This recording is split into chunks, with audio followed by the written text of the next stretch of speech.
Okay, guys, I'm here to give my review of night 1 of the 2019 WWE Draft. So this is essentially a SmackDown review for October the 11th, 2019. Now, I have not reviewed SmackDown or Raw in about 3+ years since they did the original brand split. But I reviewed the original 2016 draft. I reviewed the 2016 draft, so I'm here to review this draft. That's predominantly what it is. But I am going to talk about SmackDown and its second week on Fox, which, yes, it had a significant downside in that it lost well over 1 million viewers, but this SmackDown is still the second highest rated SmackDown of the entire year outside of last week. So I don't really think WWE's going to care. And anyway, again, what were you expecting? What are you going to be expecting out of this show or Raw Monday? You're not going to get storyline advancement yet until the draft's done. I don't like this 2-day draft idea, especially since, you can only select certain wrestlers in this draft in each night because of the draft pools, which I like that idea, because if you did everything, all you would have is on a 2-day draft, you'd have a cannon fodder. You'd have basically the cannon fodder or the catering crew for Raw. So, because there were 3 champions that were available in this draft. They were Becky Lynch, they were the Revival, and by virtue of the OC, AJ Styles. Now, should the champions just have been exempt anyway and just automatically went to their shows? Yeah, they should have, but under the rules of this WWE draft and almost every WWE draft that they've done, champions have always had to be drafted. The only exception to this was the original 2002 draft, but it was only the Undisputed Champion and the woman. It was only the Undisputed Champion and the Women's Champion. But the Women's Champion went to both shows, but they had a certain home brand when they weren't the Women's Champion. Now they've also said, and trust me, I'm pretty sure if you've actually seen the WWE on Fox Twitter account, Fox is probably going to hold them to this, that starting after Raw, we have exclusivity here. Meaning that if you're on SmackDown, you stay there, and if you're on Raw, you stay there. And I'm pretty sure Fox is going to I'm pretty sure Fox will make sure that the WWE stays with that. So, really, while this is a draft, I should probably just tell you about the draft, but I'll talk about SmackDown, which, yes, wasn't a good show, but I don't technically think it was an entirely bad show. It had a really good finish. It had a good thing that I have no problem with. SmackDown started with Roman Reigns versus Seth Rollins, and the winner got a draft pick for their brand, but the problem is Roman Reigns, while he technically is a SmackDown guy, he's been on Raw for like 4 months. He's been on Raw for 4 months. With that dumb wild card rule that messed everything about this up. So, it would have been different if, if that wild card rule did not exist. And to be fair, that wasn't WWE Creative's idea. That was Vince McMahon pulling an idea out of thin air because, well, Vince does what he normally does. But it confused the fans. When you confuse your fans, it's really difficult. So on the bright side, we are getting a reset in a way. So maybe we can get some kind of not be confused here. Was the match good? Yeah, the match was good with Rollins and Reigns. They're going to have good matches. I like the callback to Money Bank 2016. I don't really know if it was an intentional callback, but because there was a thing where Reigns was going for the spear, but Rollins caught him basically in the pedigree, but Reigns kicked out of it. That would have been a better finish than the finish they did, which was a Seth setting up for the stomp. I really wish they would just bring the curb stomp back, but the lights go out and the Fiend enters. And he drags Seth under the ring through a hole in the ground. And Seth just emerges, doesn't really do anything, and just the Fiend comes up looking like some weird horror movie villain or something like that. And that's what happened. And then they go to commercial, they come back, and they say that Seth won by DQ, which technically was the right call, so I'm not going to fault that that wasn't the right call. It was the right call. But in a match technically of that magnitude, which I loved on commentary that Corey and Michael Cole were making that a big deal. Okay? They were treating that like the big deal for this. The problem is it didn't feel like it because of the wild card rule, but I will hand it to Michael and Corey Grace for making it feel like a big deal in their draft. In the match. So, Raw officially got the first pick. Now, I like the concept of the War Room since Fox wants everything sports feel. They're going to basically copy the NFL Draft, which is what they did. They copied the NFL Draft. Outside of the whole come on stage, get a cap and a jersey and shake the hand. I've watched the NFL Draft solely to see what the Cincinnati Bengals do and how they're going to mess their team up. Because we are very long-suffering fans of that team. But, anyway, that's off subject. Stephanie McMahon is the one doing these draft picks, which, of course, you have to have a McMahon on TV, don't you? We got rid of one McMahon off TV last week, and just to have another one on here the entire night, and probably on Monday. Couldn't Eric Bischoff have done this, or any of the Fox executives, or the USA executives? And that was round one of the draft. So, she was there to announce round one of the draft, which was Becky Lynch was the first overall pick, going officially to Raw, even though she's been there by virtue of winning the Raw Women's Championship anyway after she dropped the SmackDown title. Yeah. Then Roman Reigns went to SmackDown, the show he's technically been on since the shake-up, but again, he's actually been more on Raw since the shake-up because of the wild card rule. All three members of the OC, which makes actually something that happened later really, really weird. Although I probably understand why it happened now. Then the Fiend Bray Wyatt goes to SmackDown. And, okay, I'm very aware that it says Bray Wyatt goes to SmackDown. But the kind of thing about this, you can't have the Fiend be on one show and Firefly Funhouse Bray be on the other. Because Firefly Funhouse... The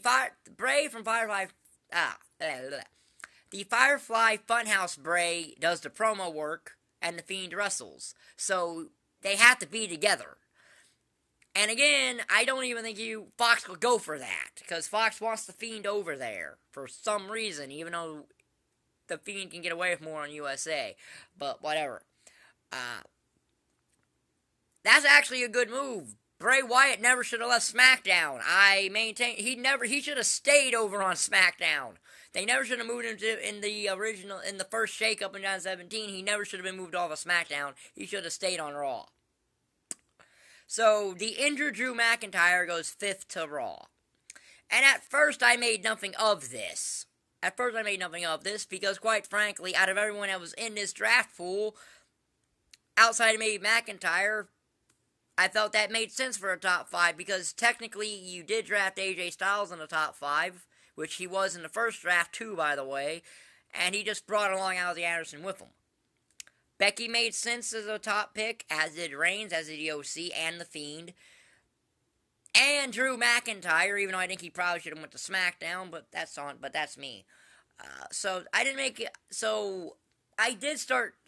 anything out of this because I thought that was the right top 5. Especially what they did to Finn Balor after he was drafted 5th overall in the original 2016 draft. So then we get our second match of the night, which is King Corbin versus Shorty Gable. Yes, I don't like that name either. Why call Chad Gable Shorty Gable? That's not going to get him anywhere. This guy's an Olympian, and you give him the name Shorty Gable. Well, no, now I'm going to tell you this. This was actually a really good match. I thought they had a good match at Hell in a Cell. They had a good match here. I had no problems with either of these two matches. I just have a problem with Chad Gable's name. But there are a lot of good sequences in this match. A lot of back and forth. And eventually Corbin wins at the end of days, which has been a very protected finisher since he's been around. I'll give him that. And Corbin beat Shorty Gable. Luckily, hopefully, we're not going to have to deal with this anymore, provided Shorty, Gable, and Bear and King Corbin are on separate brands.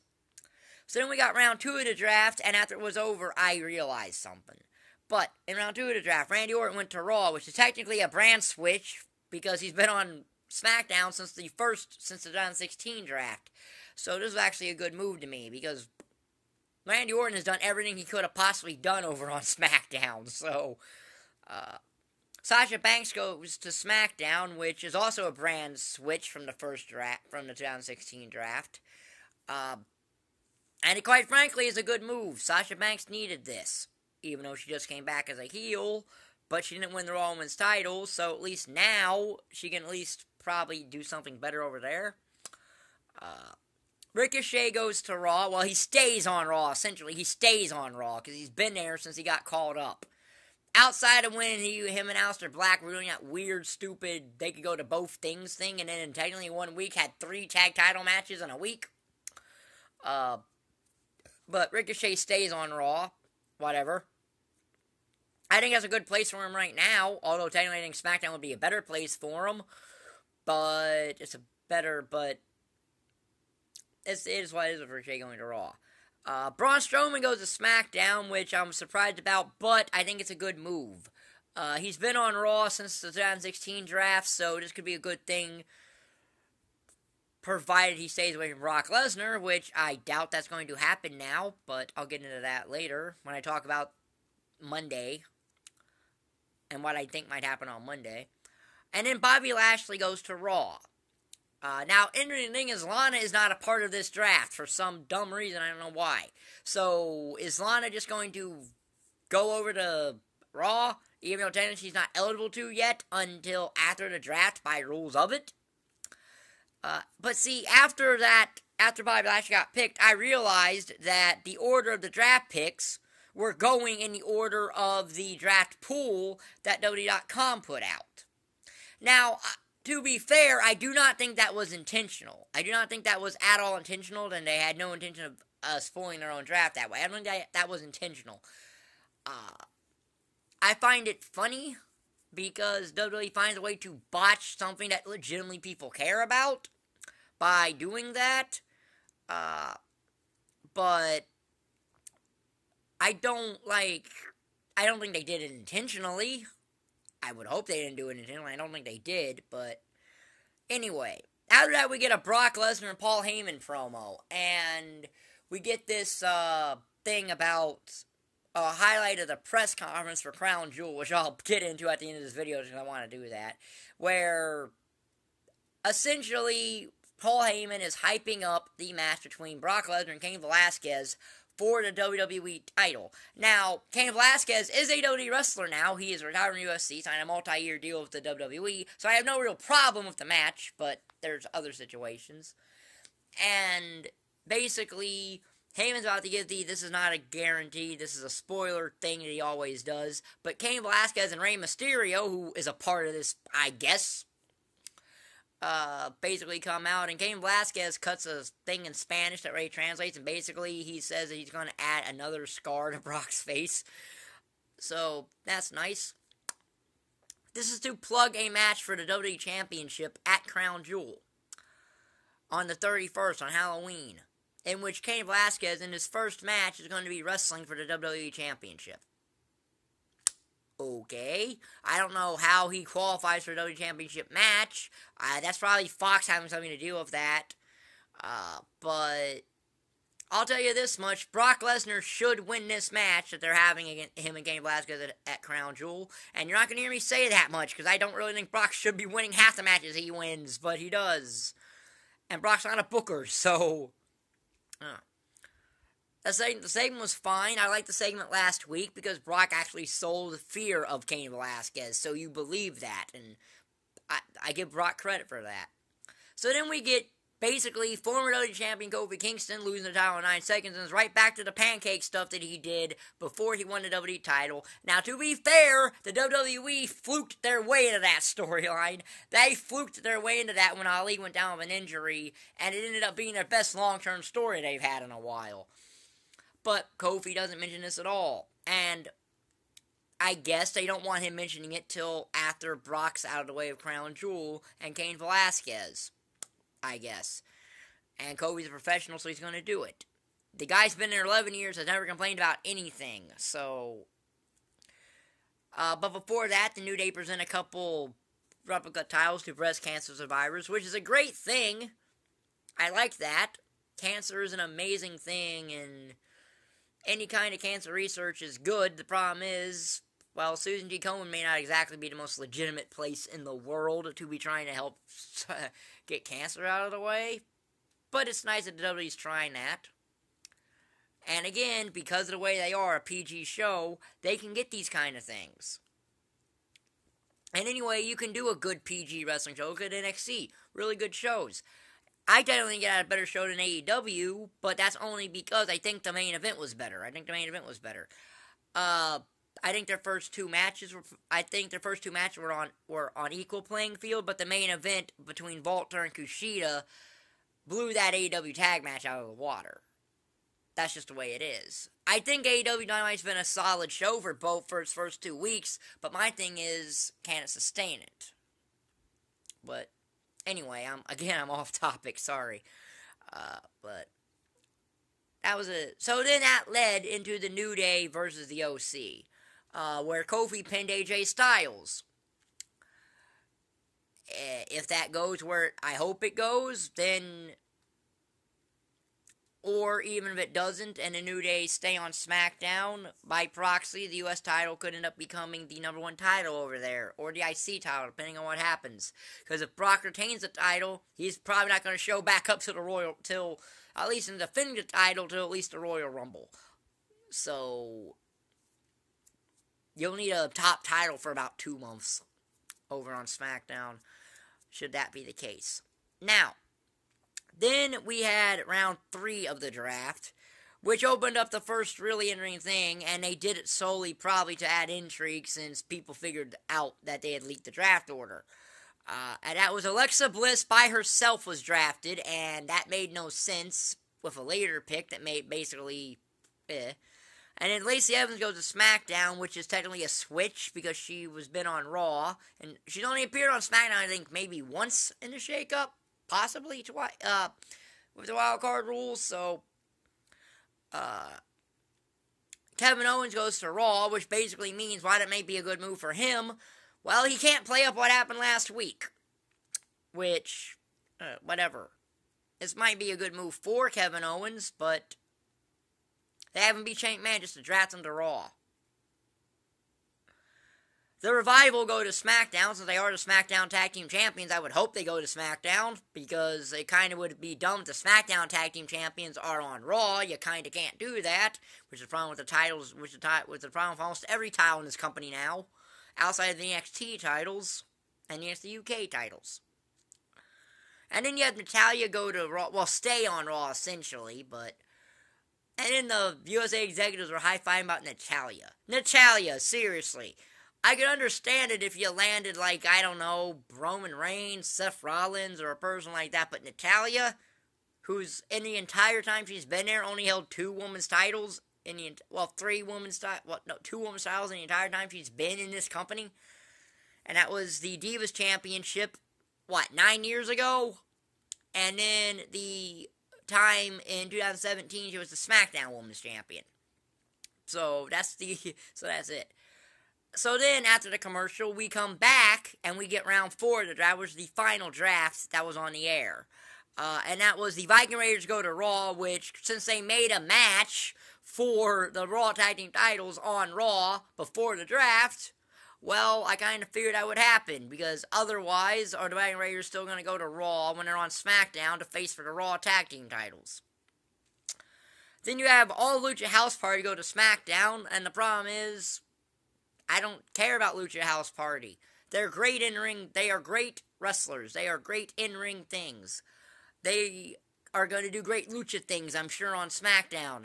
But the fans don't care about them because of how they debuted on the main roster. Noisemakers, and then Lucha Rules, which is basically them cheating against the Revival because they wanted to have a deliberate man advantage that even the face from announcer Renee Young is bringing up shouldn't be happening. It's just what it is. It's kind of weird about Lucha House Party. And then you have Nikki Cross go to Raw, which basically means USA wasted a bit, because if they wanted both Alexa Bliss and Nikki Cross, just draft them together, because they were put in the draft pool together. They were not put in there separately, they were put in there together, so that made USA waste a pick, if you're looking at it that way. Otherwise, it was just, are they going to break Alexa Bliss and Nikki Cross up?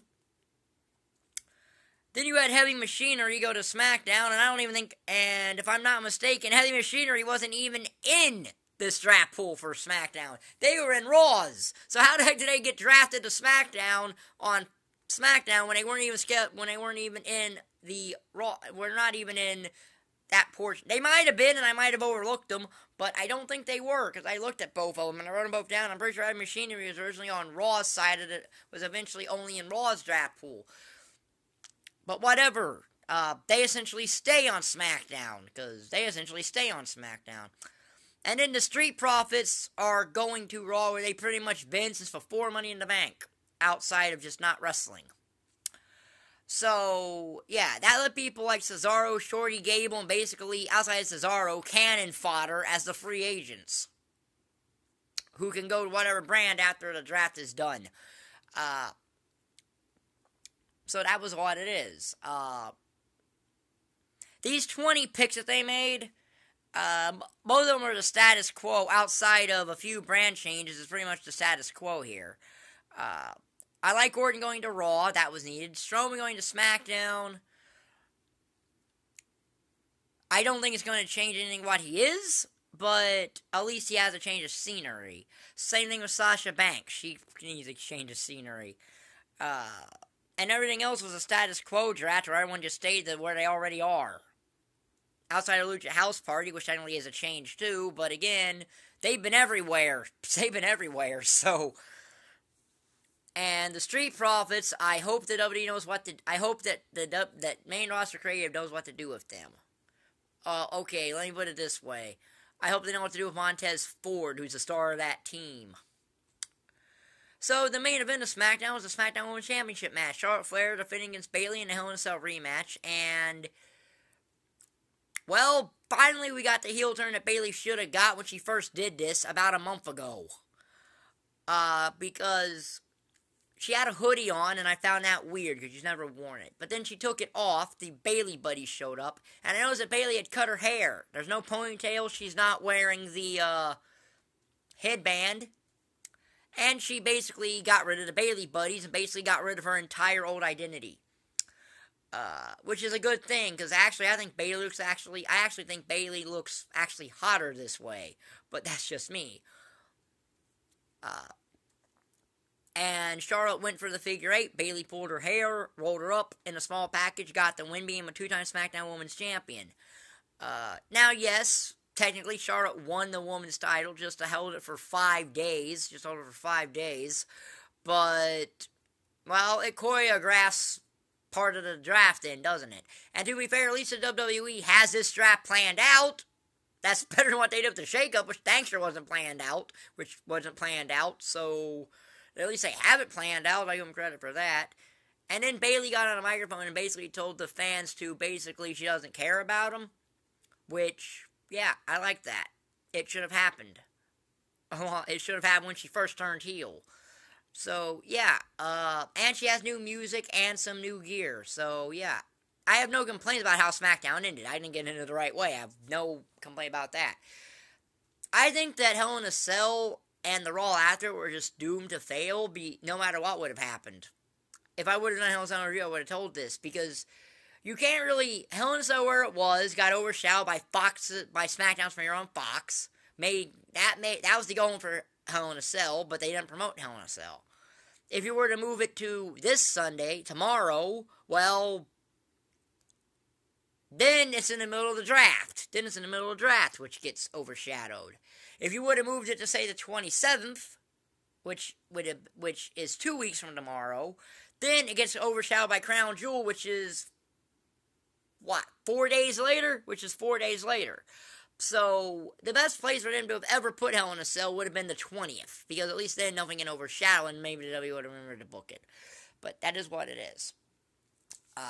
as far as the draft picks, like I said, it's a status quo draft, so it's going to be underwhelming. As far as what they might do on Raw, well, Seth's probably going to stay on Raw. Brock's going to go to SmackDown, like he already is. Charlotte's going to go to Raw. The only thing I don't know is what they might do with Shinsuke Nakamura, because I know that both the IC and US titles are not going to be on Raw. So I'm inclined to think, unless they do a title switch, unless AJ loses the US title on Raw, I'm inclined to think Nakamura goes to SmackDown and just stays on SmackDown. But that's dependent upon if they do a title change on Raw Monday night. So I did like the little NFL analyst thing that they were doing, talking about drafts. But again, that's a Fox thing. The USA ones with the NBC Universal guys are not going to be that great, probably. But SmackDown was not a good show, but I do think it had it had some good matches on it. The main event was good. The opening match was good. Chad Gable and Shorty Gable and Baron Corbin was a good match. And even New Day and the OC was a good match. It was the draft was underwhelming. And now they've rearranged the draft pool to where it's in alphabetical order for Raw, so you can't accuse them of that. But it's hard to really, when you kind of know what's going to happen with this draft. But it is what it is. So I will be up here probably Tuesday to talk about part 2 of this draft, which is the Raw review. These are probably going to be the only 2 SmackDown Raw reviews you're going to get out of me for a while, because I do think the shows have been remotely interesting, even though I do think Raw last Monday was not as good, but it's only because of its main event segment, which I don't think should have been the main event segment of that show at all.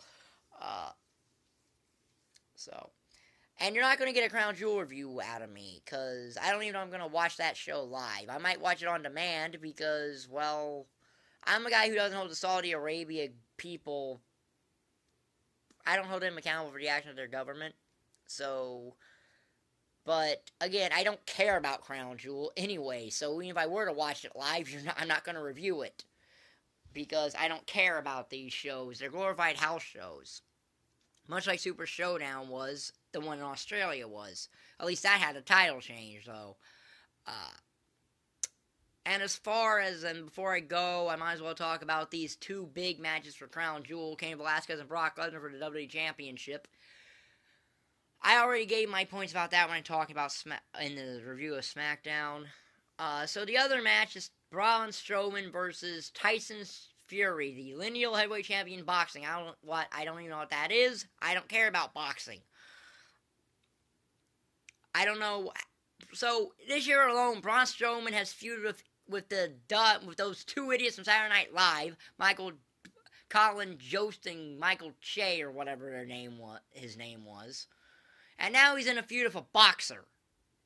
This is probably because Fox wants this kind of thing. It is what it is. Strowman's probably going to lose that match at Crown Jewel, and he probably shouldn't. So, that's all I'm going to touch on that. So, if you like this video, like button down there, subscribe button down there, and thank you for watching. Bye.